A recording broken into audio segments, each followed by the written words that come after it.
Welcome back to CarbonXander. I'm Xander. Today we're here with Shane, who's been nice enough to give me a tour around his classic supercar collection here on the west coast of Florida at an undisclosed location. Shane, thanks again so much, man. Yeah, I really thank appreciate you for it. coming by. I really appreciate it. We actually met at Festival of Speed about 2 weeks ago, and you were nice enough to walk us around one of your beautiful Jaguar XJ220s. We'll take a look at that at the end of the video. For now, I just wanted to know, like, what got you started into collecting some of these, like, eclectic vehicles? I see a Maybach, I see Lagondas, I see one-offs, for real. Yeah, well, it's a good question. I think part of it's, I'm a neurotic at heart, perhaps. You get started on something and you keep going. And believe it or not, it's only really been about 3 years, perhaps. Really? Yeah, I've been going at it 3 or 4 years.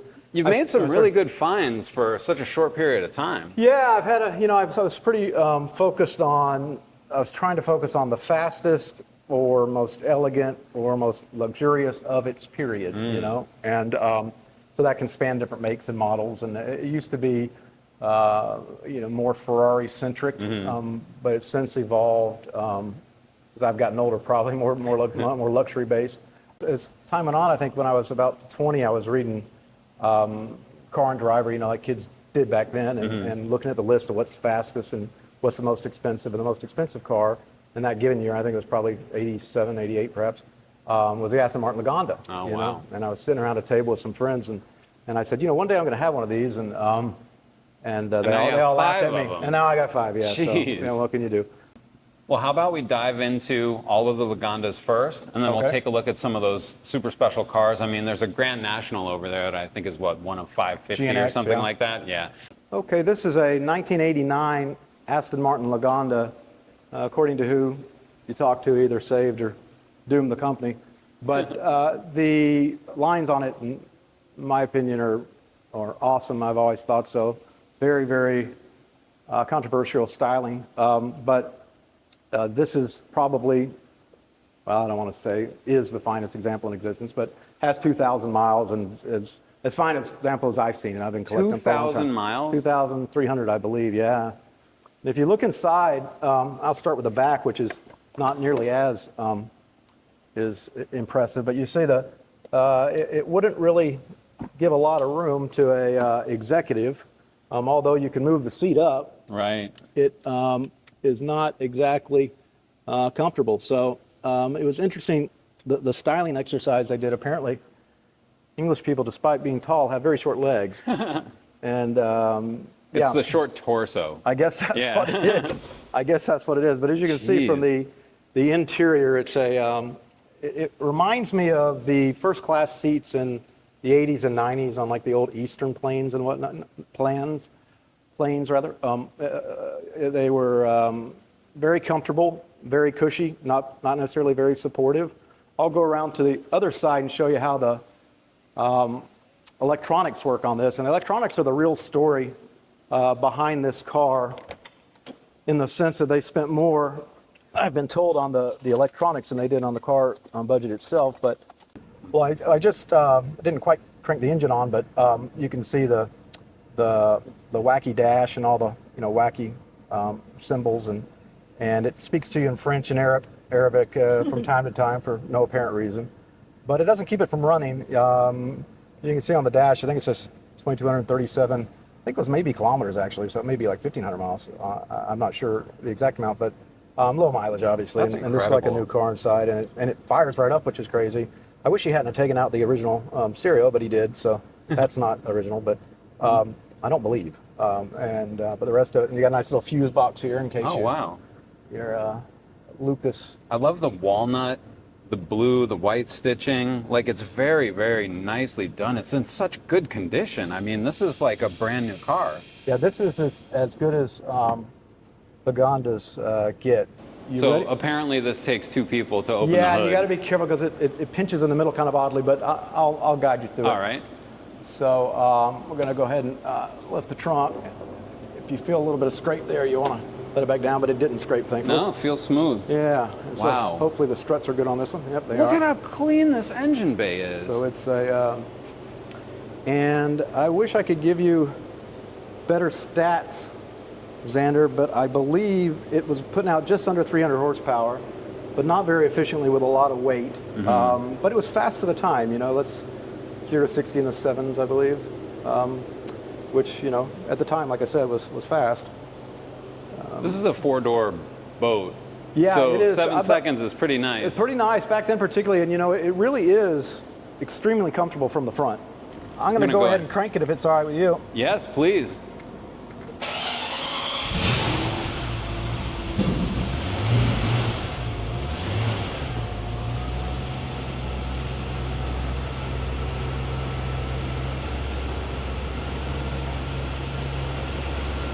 Boy, Yeah. She starts up like a champ. Yeah, nice cold air. Really, really amazing car.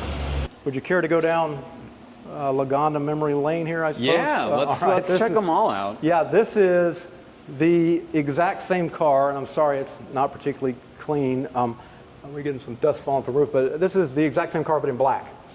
Similar condition, not quite as nice, but I always loved the way the black looked with the dark, you know, interiors, and so. This is basically like a tritone with the tan, the blue, and the walnut. It's beautiful. Yeah, I really liked this one. This was very well taken care of. Definitely. This one, I think, came from the Middle East. A very large percentage of these were actually sold to the Middle East because, you know, back in the late 80s, there weren't a lot of people, you know, spending 200 grand on a car. A lot of them, and then, of course, they didn't care about fuel efficiency. These get about 11 to 13 miles to the gallon, perhaps, but they had a rear air conditioner and a front air conditioner. Wow. Yeah. So there's 2 HVAC boxes? 2 HVACs, 2 separates, yeah. That's wild. This Crazy. is a beautiful car, too. I like the black, and this is a close to black, but it's actually blue, and this is where the styling becomes quite distinct. And we are in the middle of, I had a friend, I'd like to give a shout out to my friend Bill, who found me one of the cathode ray tubes. There's 3 of them there, where they display RPM and speed, and I forget what the other one is, maybe fuel efficiency, but they're in the process of being repaired. Yeah.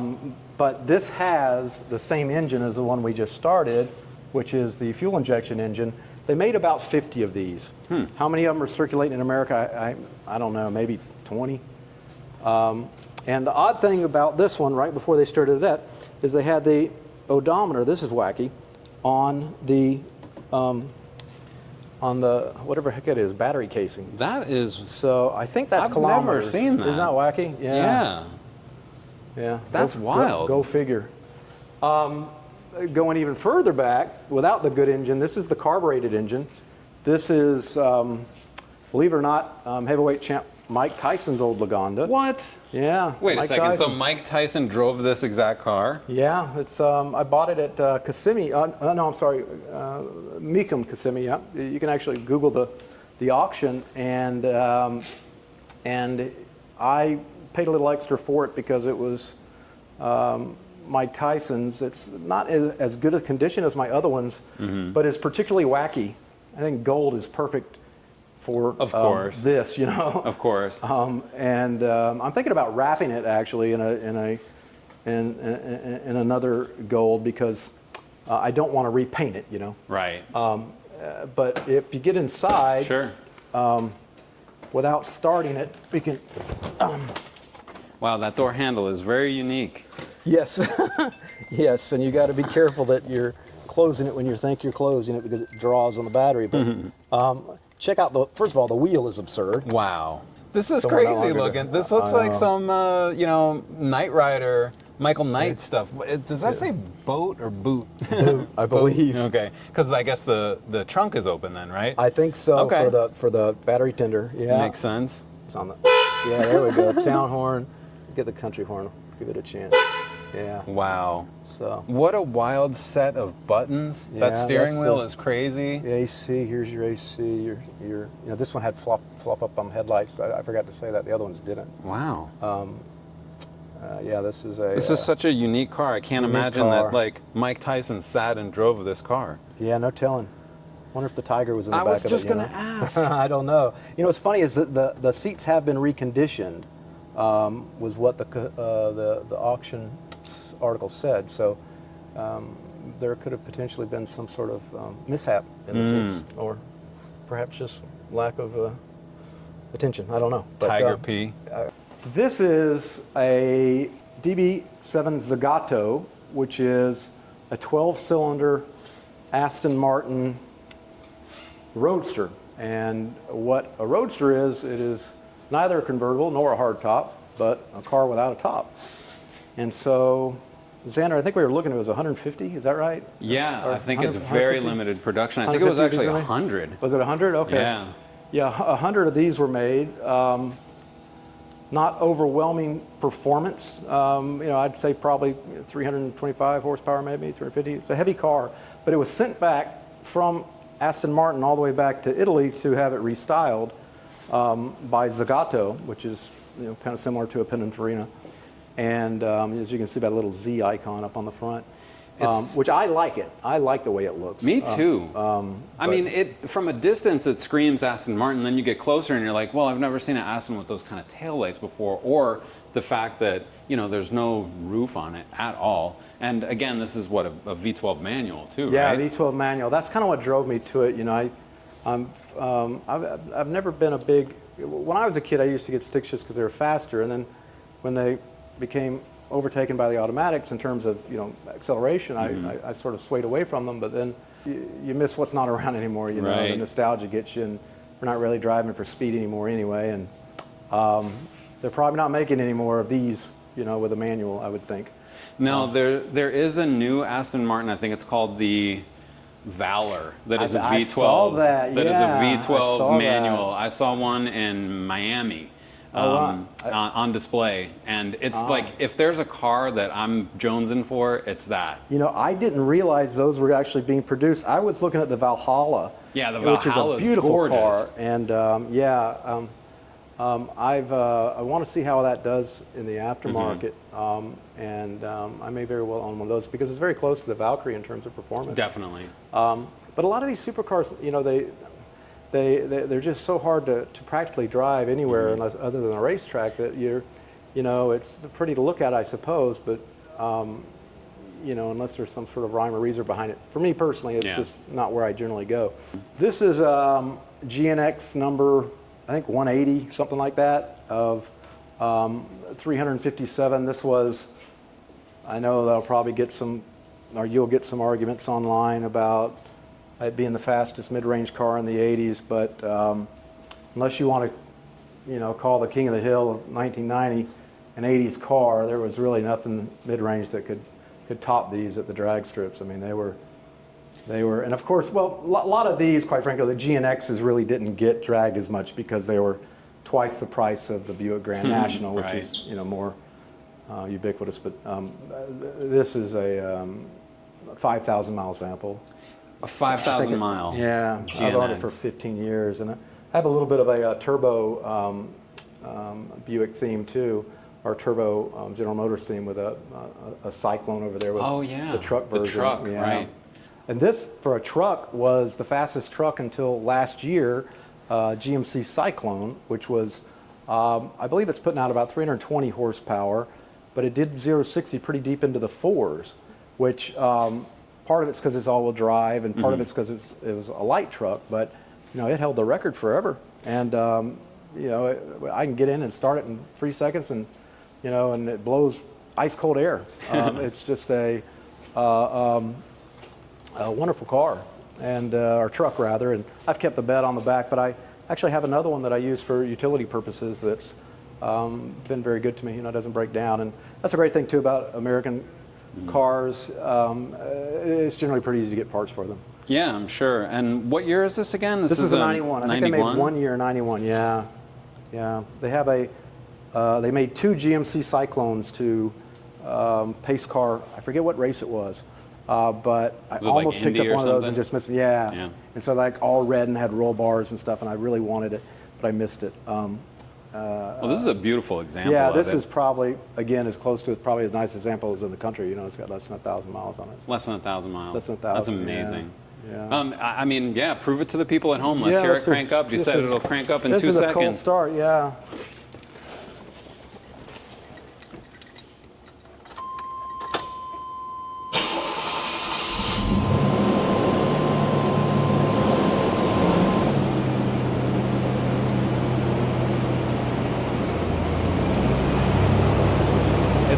Perfect. Yeah, it's got that ice cold air, Yeah. which I only half jokingly, if anybody's watching this in Florida or Texas, realize how important that is. Absolutely. You know, the American cars did a much better job until just very recently the European ones caught up with the quality of the air conditioners. And these two twins here are Lotuses with V8s in them, which until the King of the Hill came around, they were, the King of the Hill Corvette, they were, you know, kind of the 0 to 60 champs, around 4.8, 4.9. This is, you know, they made the daggum car for, I don't know how long this body style was around, but like 10 years. But this one's a 04, I believe it's called the Collector's Edition, and I want to say this one has 7,000 miles or so. But the interiors on these things are sumptuous, but you don't want to be real tall and drive these, or Italian cars really of this era either. You know, they. This is a beautiful car, man. I agree. I've never actually, you know, been this close to the interior one, and just looking at like the styling of it, the seats with the quilting, the like machined shifter. That's a really tall shifter too. That's stock. Yeah, no, I think that's aftermarket because the other one's smaller now that you say that. That's awesome. The smell of it is so it's unique like a as new well. Car. Yeah, that's the old. But remember, it's the old. Lots of trouble, usually serious. The Lotus exactly. Lots of trouble, usually serious. And I've spent more money fixing these than probably all the rest of the cars combined in here. So I really like the wheels on this too, because you've got sort of an offset deep dish, and then the one up front is flush. You know, I think those may have been like special for the last edition, or the commemorative edition, or whatever they called it. You know, last year made. I want to say this is an 04, putting out about 325 horsepower. And that's a 98 or a 99, putting out about the same. They may have boosted a little bit at the end, but they're very similar looking cars. But as you can see, that the wheels are a little different. Right. This is the one, I don't know when Pretty Woman came out, but I don't know if you remember Richard Gere and Pretty Woman. Yeah. This was the car he was driving, He was not driving, the I think actual he picked her movie up. car. No, this isn't the one from the movie. No. Gotcha. No. And I don't know if you want to see in the. Like I told you before, my idea of luxury was a Jaguar. So I guess my idea of ultra luxury would be a Jaguar limo. convertible. Yeah, I mean, sorry, limo rather. Wow. Oh my Lord, look at this thing. It's beautiful. It's kind of cool, isn't it? Is it okay if I squeeze get in? Yeah. Wow. I think you might be able to turn on your overhead lights too if you'd like to. It's got the old VHS player. If you got there is a good Cheap Trick VHS in there if you want to watch 80s hits. Yeah, look at that. This is a time capsule. Yeah, it actually drives really good too. It's easy to, like you can take down those front little wooden compartments, and there's you know, champagne and whiskey and whatnot. Now it is not a particularly comfortable driver's cabin up there. In order to make the room that you're enjoying right now, they shortened the drivability of the, or not the drivability, but rather the space associated with the front of the vehicle, and so therefore it's a little cramped up there. But people sitting in the back aren't always as concerned as they should be, perhaps. No, definitely not. That's the driver's problem, not mine. Yeah, right. Let me show you this real quick if I can. Sure. This is I think you could pull up. Yeah, and if you turn that on, you get reruns of I Dream of Jeannie or something, you know. And what's on the other side? I don't even know. It's just storage. Just storage. Yep, and that does open and shut, by the way, with all these myriad of buttons up there. So if you were having a particularly wow, this would have been this would have been glasses or something. You know, I'm tempted to take this damn thing out one time just for the fun of it. Yeah, I mean, this would be a showstopper at a car show for sure. Maybe pick my mom up at the airport. You know? But this is an 18. I'm sorry, this is the Gen 1 Demon. I'm not sure exactly what year it is, but it has about 350 miles on it, and it's, you know. 350 miles? Yeah, I just took the plastic off the seats. I kept both my Demons. I have the Gen 1 and the Gen 2 in near perfect condition, which is kind of a shame, and I sort of hate to do it. You still have the plastic on the screen. Do I have it on? Yeah. Wow. So I haven't, you know, I haven't really taken them out and driven, and that's really unlike me. But on the other hand, you know, driving a car with 1,000 miles on it is just different than driving a car with almost none, you know. For sure. I bought this car, which was the last, you know, that little placard there will give you an idea of the significance of it. But this was like the last C5 ZR1, and I bought it with, let's call it 500 miles. It says there 450, I think. 424. 424, okay, yeah, 424. So I had it, and I just thought, you know, I'm going to daily drive this thing, but you know, daily driving a car that's 20 years old is just, you know, although it's a great car, it's A, it's diminishing the value, and B, you know, it's just doesn't have the modern conveniences, and things start to break. You know, my alternator went out and a couple other things, but. Well, the combination of the two look really great in the garage. And I just remembered, you did say that you started collecting about 3 years ago. So you bought this with 424 miles on it from another collector? You know, or an auction? You know, I guess I should have said I started collecting in earnest, because this was probably 5 years ago. Okay. When I bought it at the, no, it had to be more than that. I think it was 6 years ago, because it was before COVID. And I bought it at the Kissimmee auction, and I was surprised at how inexpensive it was. It was right before the big run-up, you know, in cars of this generation prices. And I said, well, you know, I got to have it. And that was my first. That was a buddy of mine. He took me to the car show, and I bought this and a big Cadillac. And the big Cadillac convertible started breaking down all the time, and then I refined my taste a little bit. But I've always liked American cars, and in my generation in the 80s, Americans, you know, in terms of just outright performance and horsepower, you know, they're big. Yeah. They were leader of the pack. I mean, like this car would smoke a Testarossa. Well, that goes to your theme of the collection, where it's the fastest of the time or of the make or of the model, right? Because every ZR1, anytime they released them, it was built to come out and be faster than a Ferrari, be faster than a Lamborghini. And the same thing is true for the brand new one. That is true. The new Z06 is 1,064 horsepower. Yeah. It's crazy. Yeah. Hopefully I have one of those on the way pretty soon. Now, when you get into the crazy fast hypercar, you know, I was always afraid to own one of these. I didn't even realize it existed till like 10 years ago. And then I said, good Lord, I got to have one of these. And you could pick them up for, you know, a third of what they sold for in 1994. But you couldn't get tires. And they didn't make them in the States. There's a 25-year exemption, so I guess, you know, 2019 rolls around, and, you know, you can pick them up. And you'll see a few in the States, or maybe it would have been 2009 perhaps. Anyway, it's, I think, the most beautiful car. Now, this is, you know, the old axiom of, you know, it's not always the prettiest one that's the funnest to live with, may hold true in the sense that you can't drive it around and feel like you're not driving a bus if you're going on city streets. Yeah, it's a long vehicle, huh? Long, man. No power steering. Here's your V6 turbo in the back. And I shared some numbers with you, but that magazine we were looking at, you know, this thing was 11.3 or something? 11.3, yeah, crazy. faster than an F40. Yeah, faster than the Bugatti, all the supercars. It's a beautiful car, I think, and it's fun on the highway, and it's fun at super speeds, but like I said, I don't drive it around town much. It's although it's, you know, street legal, and I just don't bother with it. Where did you come across this one? I bought it out at auction, out on the West Coast. I didn't want a silver one.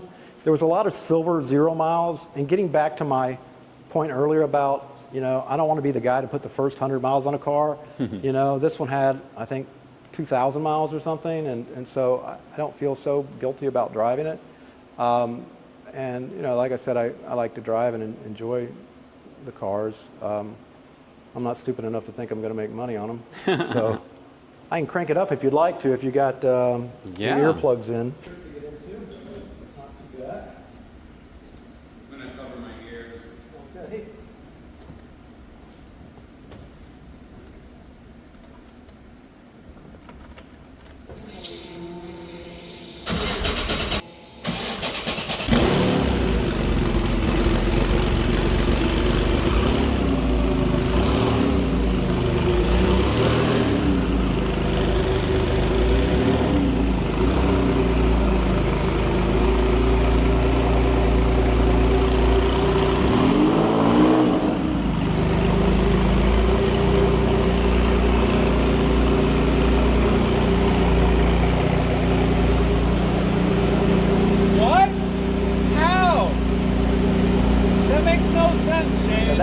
all firing right up, right? Whoa. So I had to run it there. Incredible. You know, I'm sorry, I should have told you, I don't know if it's still running, but they were supposed to make it a V12 initially, yeah. And when this came out, they said, well, the V12's too heavy to get to 220 and the performance we wanted, and then a lot of people started backing out. And I think the price point was around $1 million or 800,000 pounds at the time. And the economy started getting wavery, and it was around 94. And they actually didn't sell round numbers 250. And this was actually not sold, this one, until I believe sometime until the 2000s, a Jaguar promotion car that went around. Wow. I've got some history on it in there, and they finally sold it, you know, new then. Bugatti was one of those ones that kind of mixed the ultra luxury with ultra performance as well, but this Jaguar might have really beat them to it, because if it was going up against the EB110, that is definitely not as luxurious as the interior of that car. Yeah, I don't know. I should have shown you on the side. Did you see the side of the doors with the, well, not that door, but no. This door with all of the gauges. It's kind of cool. Oh, wow, yeah. Yeah. That's kind of neat. That is very neat. Yeah. And Yeah, that is look the at original Alpine 6 CD changer that came with it, believe it or not. It's so damn wide, I can barely get it out of my garage, and I need two people every time I do it, simply because, you know, it's not the kind of car you want to scuff. I have the original wheels. These are aftermarket wheels. Yeah, the three-piece BBSs. Yeah, I can definitely tell. But you said it was really difficult to find tires for the original wheels, right? Oh God, yeah. I mean, it's well, you couldn't for a few years, and then I think Bridgestone started making them. But that's why. I mean, you could pick one of these up for, you know, a third of what they're trading for now, 10 years ago. But the problem was, you know, you can't get tires, and so then, you know, what are you going to do? And well, you know, you've got a special collection when there's a 458 Spider sitting right here, and we don't even talk about it. So yeah. Thank you very much for your time today. Sure. I super appreciate it. I can't thank you enough. Put it right there, man. It's a real pleasure. Thank you bro. so much, Shane. I appreciate it. Hey, do us all a big favor and like and subscribe to CarbonXander. He's got the best content out there.